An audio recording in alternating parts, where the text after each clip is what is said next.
사랑하는 우리 행복산 송포기 성도 여러분, 오늘도 이 예배에 잘 오셨습니다. 또 유튜브로 방송하는 우리 성도 여러분, 오늘도 예배에 집중해 주시기를 바랍니다.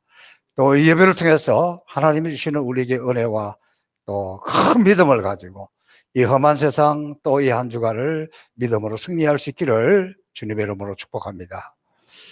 저는 지난 주일 오후에 우리 교회 특별한 손님들이 오셨습니다. 우리 우간다에 있는 우리 선교사님들 세 가정이 저희 교회를 방문했습니다. 아프리카에서도 그렇게 한꺼번에 만나기가 쉽지 않은데, 한 분은 이제 안식년에 학위 논문을 쓰기 위해서 와서 이제 마무리되어서 이제 우리가 축하하는, 박사 학위를 받아서 축하하는 의미가 있었고, 또 한 분은 지금 사다리 위에서 공사하다가 떨어져 가지고 치료차 한 가정은 들어와 계시고, 또 한 가정은 이 코로나 때문에 부모님이 아주 위독한 가운데 있어서 오셨고, 그렇게 해서 어쨌든 이렇게 한꺼번에 저희 교회에 오셔서 우리가 여러 가지 대화도 많이 하고 또 함께 식사도 하고 또 이렇게 또 우리가 좀 선교비도 좀 드리고 그러면서 아주 행복한 시간이었습니다. 그분들이 하시는 말씀은 역시 송포교회, 행복의 당산 송포교회. 그러니까 한국에 오면 너무 오고 싶다는 거예요. 또 이렇게 와서 함께 모이니까 너무 좋다는 거예요. 그러면서 아프리카에서 먹을 수 없는 음식을 먹으면서 행복하게 그렇게 시간을 보냈습니다. 저는 그것을 보면서 우리가 좀 부족한 것이 많지만 그래도 선교사님들이 이렇게 우리 교회를, 우리를 인정해 주고 있구나. 또 우리를 이렇게 늘 기도로만 함께 하다가 우리 교회 마당만 밟아도 이렇게 좋아하는구나. 이분들이 가장 놀란 것 중에 하나는 교회를 돌아보면서 사과가 주렁주렁 달린 거예요. 올해 모처럼 사과가 한번 잘 됐는데 선교사님들이 이거 언제 먹냐고, 언제 먹냐고, 진짜 먹어도 되는 거냐고, 이거 아프리카도 아니고 한국에서 어떻게 이런 일이 있을 수 있냐. 그래서 아니, 아프리카에 사과가 있어? 아프리카에 사과 없어요. 한국이니까 있는 거지. 그리고 가을에 오면 진짜 이걸 다 먹을 수 있다. 그러니까 가을에 오고 싶다는 거예요. 그러면서 이분들이 막 너무 찌들렸던 마음이 우리 교회 마당만 둘러봐도, 사과나무만 봐도 이렇게 흐뭇하고 또 뿌듯한 마음으로 돌아가서 저도 너무 행복했습니다. 지금 코로나 바이러스로 인해서 전 세계가 고통 중에 있습니다. 감사하게도 우리나라는 초기에 좀 고생을 했지만 잘 모범적으로 방역해서 극복을 하고 있습니다. 여름이 되면서 답답한 것은 마스크 쓰는 거잖아요. 지금도 여러분 예배 드리면서 마스크 쓰고 있으니까 너무너무 불편하잖아요. 그런데 또 제일 중요한 게 이 마스크를 쓰는 거라는 거예요. 그 예배 시간에도 찬양대가 찬양을 하면서도 이 마스크를 쓰니까 너무너무 불편합니다. 그래도 해야 됩니다. 그래야 안전합니다. 지난 17일 금요일에 중앙방역대책본부에서 발표한 것을 보면 최근 어느 대형 교회에서 코로나19 바이러스에 확진된 사람이 3차례나 걸쳐서 예배에 왔는데 9,000명이 다 음성이다. 하나도 걸리지 않았다. 그래서 참 모범적으로 잘했다. 그 교회가 마스크를 잘 쓰고 있었기 때문이다. 그렇게 이야기를 했어요. 그러니까 마스크만 잘 쓰고 있어도 안전하다는 것입니다. 이처럼 교회가 방역에 가장 모범적으로 잘하고 있는데 예배교회는 모이지 말라, 교회에서 밥 먹지 말라, 앞에 식당에서 먹어도 괜찮다, 교회 카페에서 차 마시지 말라, 바깥에 차 마시는 것은 괜찮다, 막 이런 것 때문에 저희도 우리 청년부에서 오후에 모임이 것이 정식 예배입니까 모임입니까? 그래서 그러면 당분간 모이지 않는 것이 좋겠다. 근데 이런 상황이 오니까 제가 지난주에도 우리 목회자들 만남에 갔더니 막 부글부글해요. 이 정부가, 이 정권이 막 이게 교회를 핍박하고 어쩌고 난리를 막 했습니다. 저도 마음이 안타깝습니다. 근데 왜 이렇게 유독 교회만 콕 집어서 강조하는 것은 무엇 때문일까? 많은 목사님들이 이야기하는 그게 다 일리가 있어요. 만만하기 때문에 그렇고. 근데 그보다 더 중요한 것은, 더 근원적인 것은 교회가, 믿는 사람들이 세상에게 신뢰를 주지 못했기 때문에 그분들이 교회를 생각하면서 교회는 믿을 만한 곳이고 교인들은 진짜고 이렇지 않아요. 그것이 오늘 이런 문제를 일으키지 않았는가 생각합니다. 그래서 이런 문제, 또 사실 오늘 저 개인적으로는 매우 중요한 의미가 있는 날입니다. 제가 송포교회 부임한 지 17년이 지나고 18년째 되는 주일입니다.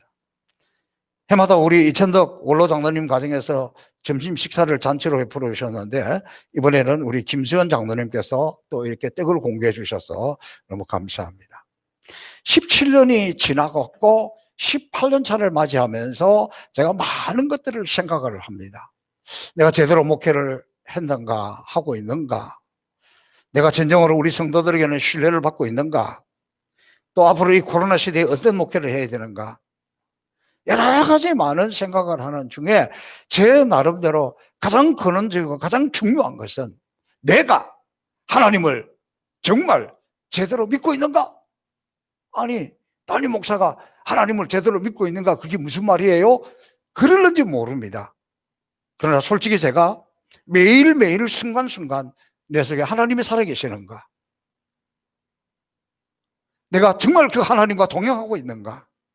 내 일상적인 목회 가운데서 정말 하나님 중심으로 하고 있고 하나님이 살아계시는 것을 체험하고 있는가?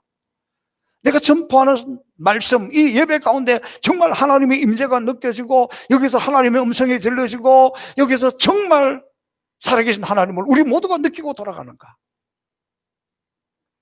나는 정말 하나님 앞에서 주여 내가 믿습니다. 주의 흔들림 없이 하나님 살아계신 것을 믿고 믿는 사람답게 구체적으로 행동을 하고 있는가? 여러분, 요즘 우리나라의 부동산 때문에 난리잖아요. 뭐 뽀짝한 방법이 없는 것 같아요. 뭐 토론회도 많이 하고 뭐도 많이 하고 뭐 이렇게 저렇게 뭐 20몇 번 대책을 내놔도 시원찮은 것 같아요. 그러면서 한결같이 하는 이야기가 뭐냐? 근본적인 문제를 해결해야 된다. 근본적인 문제가 뭐예요? 저는 그런 이야기를 들으면서 목회자로서 이 코로나 시대에 교회가 나가야 될 근본적인 방향이 뭐냐?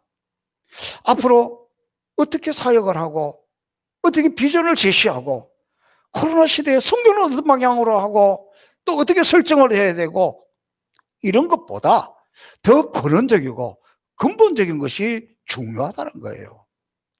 왜 이런 질문을 심각하게 하느냐 하면 이 코로나 사태로 말미암아 한국 교회가 교회 자체가 엄청난 타격을 받고 선교지가 무너져 가고 있고 선교사들이 한국으로 다시 들어오기 시작하고 있고 교회는 세상 사람들에게 동네북이 되어 가고 있고 또 우리 교회는 그나마 잘 못 느끼는데 개 교회들마다 지금 교회가 무너지고 있는데 이 속도가 엄청나게 빨리 무너지고 있는 것을 느끼면서 위기 속에 빠져 있습니다. 그래서 근본적인 해결책을 찾아야 합니다.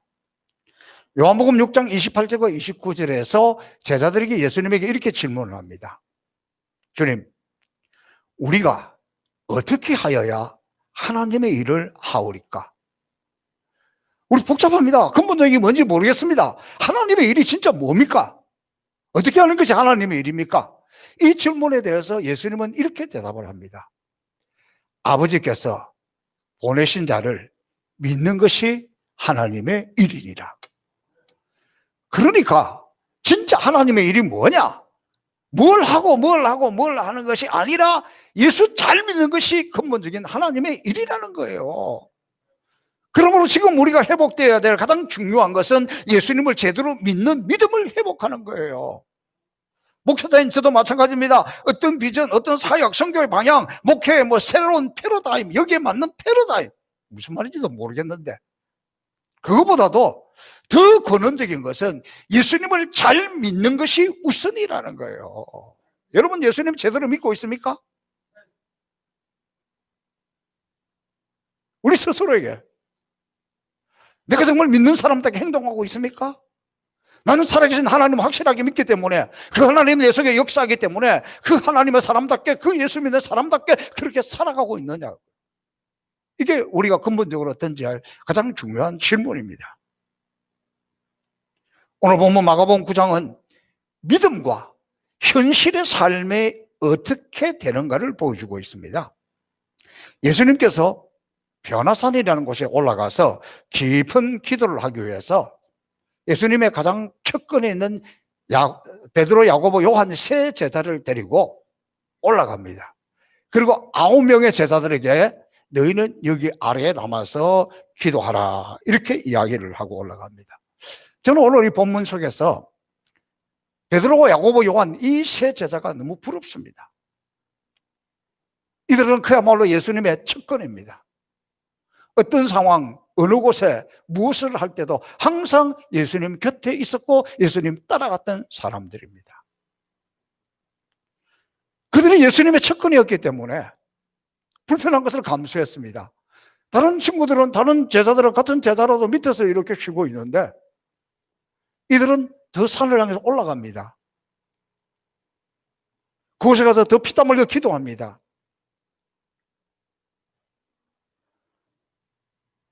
저는 이것을 보면서 이렇게 예수님의 측근이 될 때에 그런 어려운 일도 있고 고생도 감수하고 고통도 겪을 수 있지만 영광도 같이 보게 되는 거예요. 저는 늘 주님 앞에, 제가 주님의 측근이 되고 싶습니다. 제가 부교육자로 있을 때, 전도사와 부목사로 있을 때 저는 항상 말은 안 했어도 내가 담임 목사의 측근이 되게 해달라고 그렇게 기도하고 그렇게 이랬습니다. 뭐 그렇다고 제가 아부를 하고 아첨을 하고 그러지는 잘 못했지만 항상 마음이 그랬습니다. 그랬더니 제가 부교육자로 섬기고 있는 동안에 제 마음에 한 번도 불평하지 않았어요. 제 입으로 불평하지 않았어요. 늘 감사하면서 사역을 했습니다. 이건 제 아내가 증인이에요. 내가 그런 불평하는 거 못 들었으니까. 그 마음이 통했는지 제가 담임 목사로 모셨던 우리 황칠수 목사님께서 은퇴하고 저희 교회로 오셨잖아요. 그리고 벌써 또 여기서도 한 15년 이상의 세월이 지났잖아요. 여러분, 저와 여러분 무엇보다도 우리의 가장 근원적인 문제, 내가 주님의 측근이 되는 거예요. 주님과 멀어질 때부터 문제가 생기기 시작했습니다. 예수 믿어도 믿음이 있어야 되고 주님의 측근이 되고 주님께 착 달라붙어 있어야 기적도 보고 능력도 보고 행복한 신앙생활을 할 수 있습니다. 근데 많은 분들이 이렇게 이야기해요.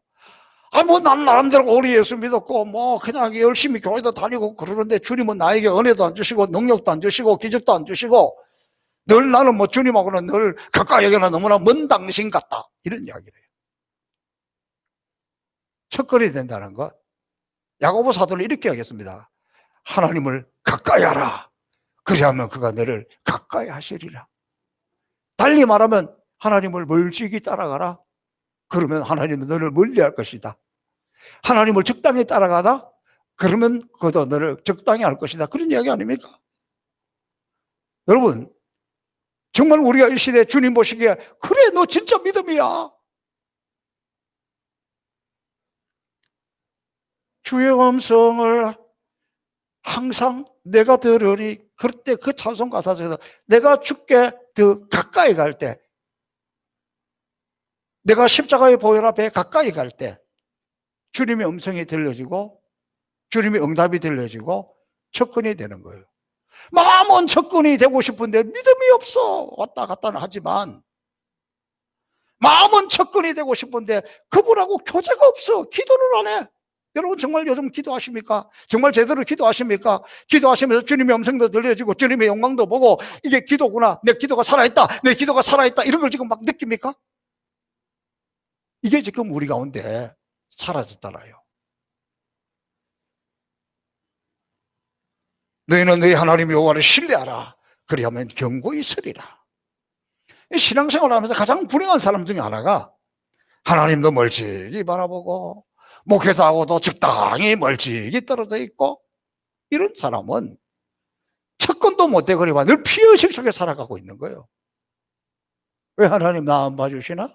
왜 하나님 나에게 응답도 안 해주시나? 왜 목사님은 나에게 관심도 없나? 없기는 왜 없어?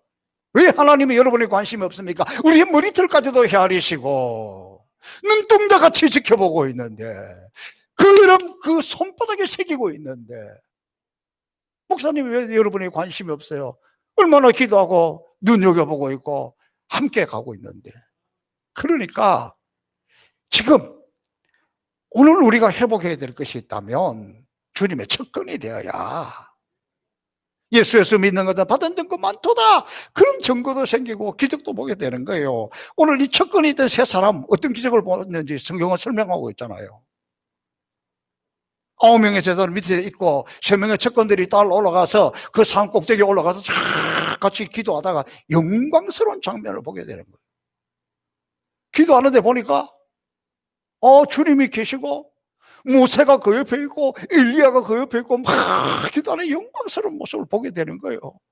이 모세와 엘리야, 이것도 좀 설명하면 시간이 넘어가니까 아무튼 가장 그들의 조상 중에서 위대한 하나님의 사람들이잖아요. 그러니까 베드로가 너무 좋아요. 선생님, 여기 내가 초막셋을 짓고 싶습니다. 그래, 여기서 하나는 주님을 위해서, 하나는 모세를 위해서, 하나는 엘리야를 위해서 다 집셋째 채워놓고 여기서 막 영원토록까지 살았으면 좋겠습니다. 이게 너무 좋습니다. 이런 걸 봤잖아요. 왜? 척근으로 가까이 해서 깊이 기도하다가 그때 주님이 뭐라고 이야기합니까? 그래도 우리가 있어야 할 것은 여기가 아니고 지금 저 밑에는, 저 아래에는 고통당하고 시름당하고 힘들어하는 백성들이 있는데 우리가 그들의 고통을, 그들의 신음을, 그들의 눈물을 닦아줘야 되지 않느냐. 고통의 현장으로 내려가자. 그리고 다시 내려옵니다. 내려와서 보니까 막 밑에 사람들이 모여있고 웅성웅성하는 거예요. 그 사이에 무슨 일이 일어났습니까? 말 못하는, 듣지 못하는 귀신 들린 한 아이를 아버지가 예수님께로 데려왔습니다. 그런데 와서 보니까 예수님은 보이지 않아요. 그리고 뭐 제자들이 있으니까 아마도 제자들 생각에는 그랬을는지 모릅니다. 야, 모처럼 뭐 예수님도 없고 척근도 없고 그냥 그동안 우리는 제자라도 뭔가 좀 우리는 드러나지 않았는데 마침 좋은 기회가 왔구나. 그리고는 막 예수님의 영혼이 나갈 치어다. 그리고 귀신아 떠나가라, 병마야 떠나가라 그랬는데 떠나가지는 않고 더 거품을 품고 더 떼굴떼굴 구르고, 이게 무슨 꼴이에요? 지금 그런 현상이 벌어지고 있어요. 그때 예수님께서 와서 도대체 뭔 일이냐? 그러니까 이 아이 아버지가 나와서 내가 혹시나 선생님 만나면 선생님이 능력이 있다 그러고 고쳐준다 그러고 이래가지고 데리고 왔는데 선생님도 없고 이 제자들이 지금 고쳐준다고 해놓고 이 모양입니다. 혹시나 뭐 좀 도와주실 수 있으면 도와주세요. 그러니까 그때 예수님께서 하실 것들이 무슨 말이냐, 믿는 자에게는 능치 못할 일이 없느니라. 그럴 때 그 아이가 일어났잖아요. 자, 이 모습을 보면서 여기 있는 한 두 장면만 좀 살펴보고 싶어요. 저는 이 본문에서 제 마음에 좀 찔리기도 하고 안타깝기도 하면서 다가오는 사람들의 모습. 첫 번째, 남아있는 9명의 제자들이에요. 조금 전에 말씀드린 대로 이들은 자기들 나름대로 기회는 이때다 그러고 했을 거 아니에요. 그리고 귀신이 나갔다면 얼마나 좋아요. 병이 고쳐졌다면 얼마나 좋아요. 능력이 나타났으면 얼마나 좋아요. 안 나타났어요. 그 사람들이 조롱하기 시작합니다. 야, 니네들 예수님 제자들 진짜 맞아? 누구들 하는 거 보니까 너 선생님도 그 제자의 그 선생님 아니요? 예수님까지도 지금 꼴이 우습게 생겼어요. 조롱을 당하게 생겼어요. 그래서 사람들이 아이고 뭘 그래, 뭐 예수가 어쩌고 저쩌고 하더니 그 제자들 하는 꼴 보니 참 기가 차구나. 이 모습을 보면서 이 제자들이 얼마나 창피했겠습니까? 얼마나 지구물이라도 있으면 도망가고 싶지 않았겠습니까? 이것이 꼭 여기 9 제자들 모습이라고 생각합니까? 지금 세상 사람들이 우리를 향해서, 예수 믿는 사람을 향해서 뭐라고 하십니까? 뭐 세상을 변화시켜 너나 좀 변하세요. 세상을 고쳐? 너나 좀 변하세요. 아유, 여러분, 지금 세상은 교회를 향해서 기대하지 않아요. 교인들에게 기대하지 않아요. 오히려 더 골칫덩어리고 문제덩어리로 생각합니다. 바로 9명의 제자들보다 더한 것이 우리 모습이에요. 근데 중요한 것은 멀리 있는 사람이 아니라 가까운 데 있는 사람이에요. 여러분이 아프리카 사람 때문에 상처받아요? 가까운 데 있는 사람 상처받잖아요.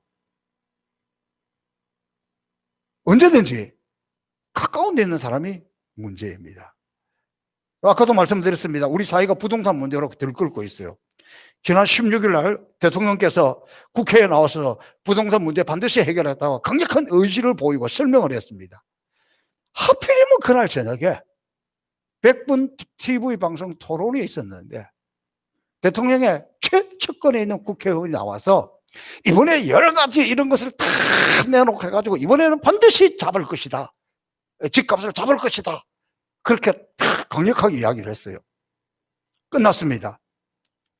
끝난 줄 알고 마이크 꺼진 줄 알고 옆에 있는 야당 쪽에 있는 사람이 뭐라고 이야기를 하니까 그런다고 집값 안 떨어집니다. 뭐 부동산 문제가 어제 오늘 일도 아니고 요 한마디 말 잘못해가지고 지금 난리가 났잖아요. 그러니까 저거 대통령도 거짓말이다. 이 정권 하는 게 다 거짓말이다. 저게 본심이다. 이렇게 지금 난리가 났잖아요. 그래서 제가 이걸 보면서 측근에 있는 사람 말 한마디 잘못하면 측근에 있는 사람 실수 한번 하면 대통령의 진정성도 의심받게 되고 그 정권도 의심을 받게 되고 다 이렇게 되는 모습을 보면서 꼭 우리 모습이에요. 우리가 나는 목사다, 장로다, 권사다. 나는 그리스도인이다. 남들이 볼 때는 여러분보다 믿음이 좋은 사람이 얼마나 있겠습니까? 여러분의 자녀들이 볼 때는 여러분 1년에 새벽기도 몇 번 안 가도 여러분의 자녀들이 생각하기로 우리 어머니 기도하는 분이고 새벽마다 가고 내가 어떤 때는 웃긴다니까? 어쩌다가 한 번 오는 걸 가지고도 세상은 그렇게 봐요. 여러분 권사님 별거 아닌 것 같죠? 그러나 다른 사람들은 권사님이라 그러면 기도의 어머니니까 엄청나게 기도하고 그렇게 생각해요. 그런데 이런 사람들이 어떻게 살아가고 있냐고. 진짜 그런 사람들에게 그 믿음이 있어요? 언제 제대로 기도하고 살았습니까? 기도한 거 잃어버린 게 언제예요? 예배의 감동을 잃어버린 데가 언제예요? 그러면 보세요. 측근에 있는 우리가 측근에 있다고 생각하는 사람들이 이걸 잃어버리니 이걸 보이지 않으니 예수님의 능력도 의심을 받는 거예요. 에이, 하나님이 살아계시겠어? 예수님의 옛날 사람이지? 이렇게 되는 거예요. 그래서 저는 이번에 그 사건을 보면서 이 측근인 저와 여러분이 바로 서는 것이 한국 교회가 회복되는, 우리 교회가 회복되는, 우리의 신앙이 회복되는 가장 근원적인 문제라는 거예요. 예수님의 이 제자들, 이 9명 남아있는 이 사람들이 능력이 나타나지 않으니까 창피를 당하니까 예수님의 능력까지도 의심을 받잖아요. 그러면 그때나 지금이나 왜 이렇게 됐습니까? 왜 이런 창피를 당해야 됩니까? 원래 제자들이 무능해서 그렇습니까? 지금 한국 교회는 왜 세상의 능력을 보여주지 못하고 세상의 조롱거리가 되고 문제투성이가 되고 말았습니까? 우리에게 이런 능력이 없어서 그렇습니까? 성경은 이렇게 말씀하고 있습니다. 예수님께서 12제자를 부르셔서 세상에 보내기 전에 더러운 귀신을 쫓아내며 모든 병과 그리고 약한 것을 고치는 권능을 주셨습니다. 안 준 게 아니에요. 마태복음 28장 18절을 보니까 하늘과 땅의 모든 권세를 주셨으니 그러므로 너희는 갔어. 예수님께서 말씀하실 때 내가 하늘과 땅의 모든 권세를 다 가지고 있다, 내가 직접 갔어, 이렇게 이야기한 것이 아니라 이 모든 권세를 우리에게 주었다는 거예요. 제자들에게 주었다는 거예요. 이거를 주었으니까 너희가 갔어, 이 능력을 행하라, 그렇게 지금 말씀하고 있잖아요. 뿐만 아니라 주님은 말씀하시기를 너희는 나보다 더 큰 능력을 보이리라. 마가복음 16장 17절 18절에서는 믿는 자들에게는 이런 표적이 따르니 곧 저희가 내 이름으로 귀신을 쫓아내며 새 방언을 말하며 뱀을 집으며 무슨 독을 마실지라도 해를 받지 아니하고 병든 자에게 손을 얹은 적 나으리라.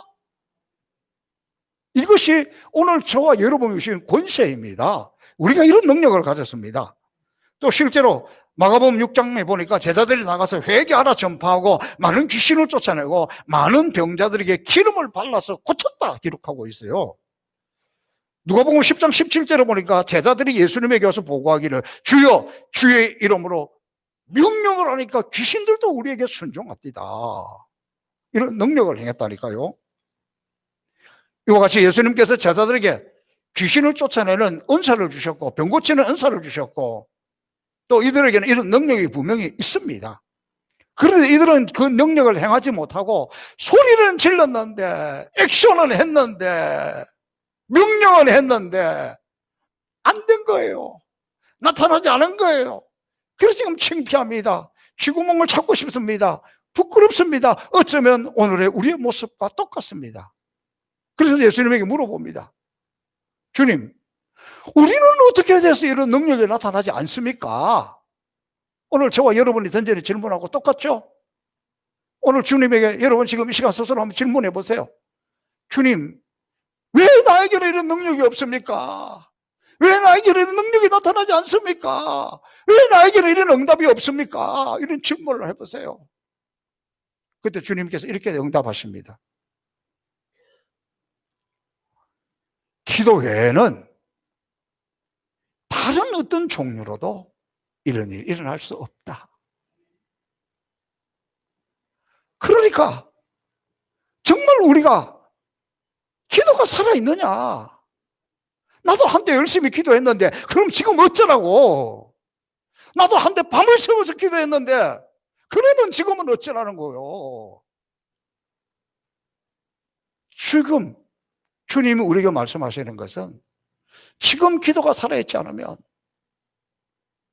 지금 진짜 기도하지 않으면 아무리 폼 잡아도 아무리 겉을 치장하여도 우리 가운데 이런 능력이 나타나지 않는다.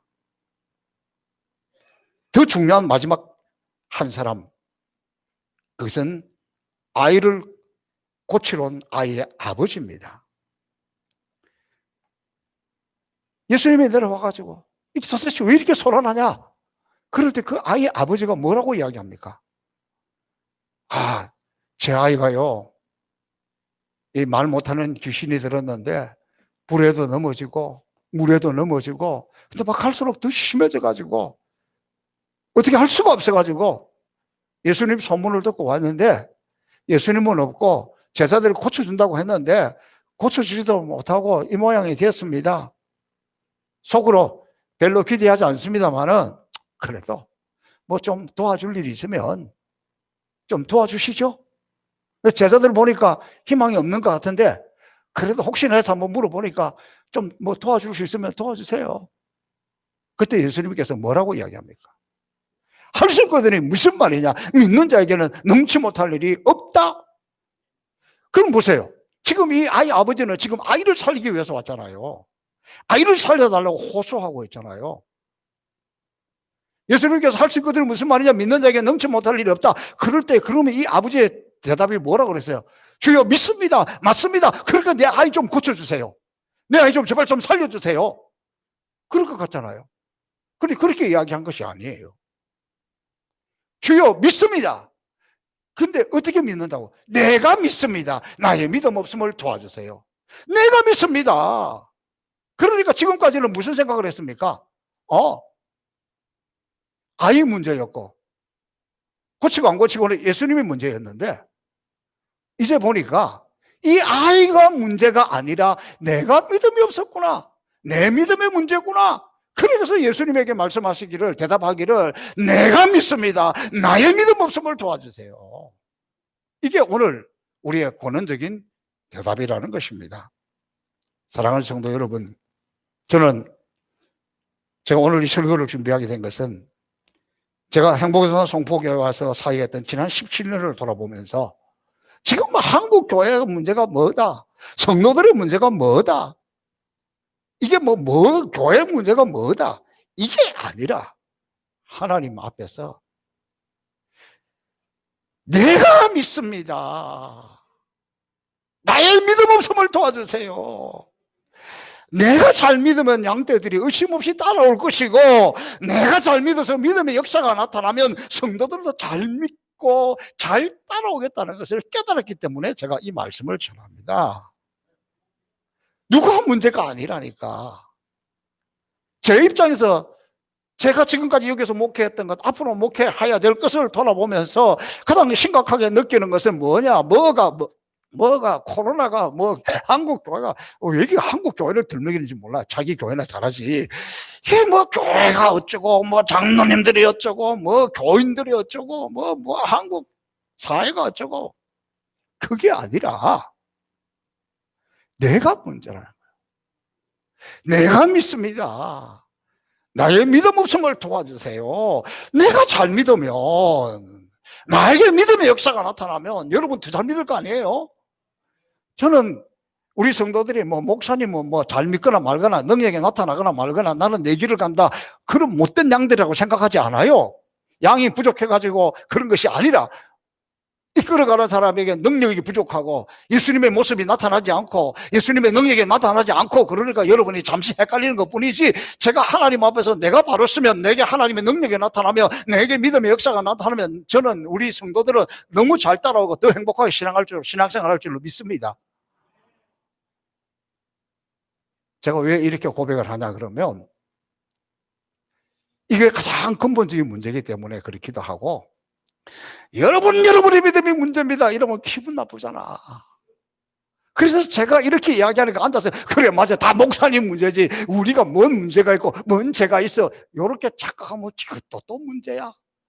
또 우리 교인들은 막 상세하게 풀어서 설명을 하지 않으면 잘 모르는데 그렇게 설명을 하자니 또 목사님이 나를 친다고 또 딴소리를 해.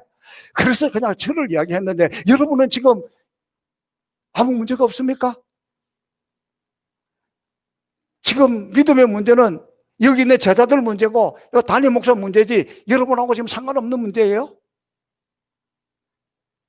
내가 문제예요. 내가 믿음에 굳게 서 있으면, 내가 제대로 예수 믿으면 여러분의 가족들이, 여러분의 자녀들이 그렇게 헷갈리겠어요? 걱정하지 마. 내가 기도할게. 그리고 붙들고 탁 기도하니 하나님 응답이 왔다? 그럼 여러분의 자녀들이 헷갈리겠어요? 무슨 일이 생기면 어머니, 아버지 기도해 주세요. 기도해요. 우리 같이 기도합시다. 그럴 거 아니에요. 근데 여러분 다시 한번 돌아보십시오. 여러분이 정말 기도를 선포하고 기도할 때 그 능력이 나타나서 여러분의 가족들이 다 보고 하나님 살아계신 거 확실합니다, 우리도 믿습니다, 그리고 그런 역사가 일어났던 때가 언제냐고요. 자녀들이 우리를 보면서, 안 믿는 남편을 보면서 그래 너 교회 가고 신앙생활 잘하고 봉사 많이 하고 충성한다더니 그래 그 잘 믿는 너나 나랑 뭐가 차이가 있냐? 기도한다 어쩐다 그러고 왔다 갔다 하는데 증거가 뭐냐? 안 보이구나. 안 보여.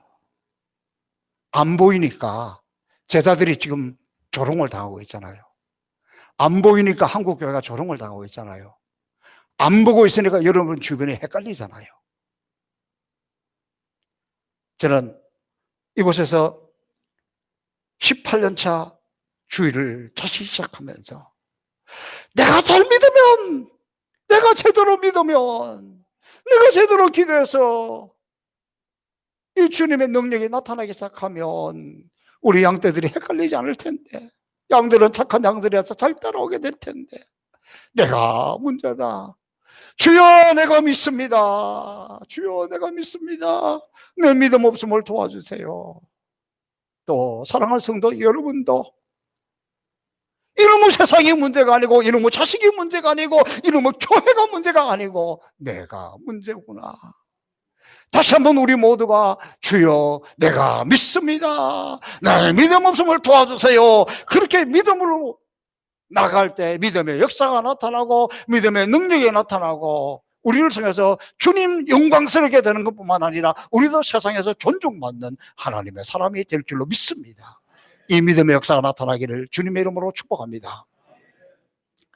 살아계신 아버지 하나님, 오늘도 주님의 말씀 할 수 그들이 무슨 말이냐, 믿는 자에게는 능치 못할 일이 없느니라, 기도 외에는 다른 종류로는 이런 일이 일어날 수 없느니라, 이 약속의 말씀을 붙들면서 다시 주여 내가 믿습니다, 주여 내가 믿나이다. 나의 믿음 없음을 도와주셔서 주님 앞에 영의 무릎을 꿇고 나아가 내가 하나님의 사랑, 내가 기도의 사랑, 내가 온전한 주님의 제자가 되도록 아버지여 역사하여 주옵소서. 감사하며 예수님 이름으로 축복하며 기도하옵나이다. 아멘.